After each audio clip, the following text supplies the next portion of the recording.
suuqay tagaan dib malaha Puntland galmudug Hirshabelle koonfur galbeed iyo Jubbaland meel waxay keeneen meel fog iyaga soo kaxeeyeen waxay keeneen meel dhexe mar waxaan siraahdaa ma waxay ku heshiiyeen baa ninkaan odayga madaxweynaha afar sano ku qor waayay ummad u sheegay qof iyo cod hal mar ma oran karno hal ugu noqdo mid dadbale annaga soo dhaweeyay idinku suga markii aan xaq isku tagnay waxaan idin walaalayaalow qol gala idinku xal ii keenay waxay iga maqnaayeen 7 saacadood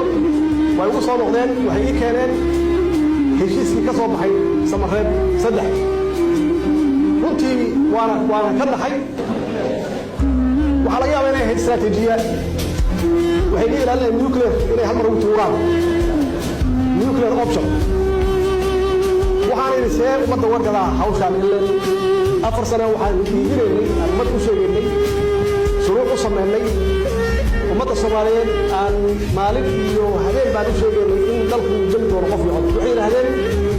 rag kale meesha joogaan ma ogid intaan qaado oo ummadda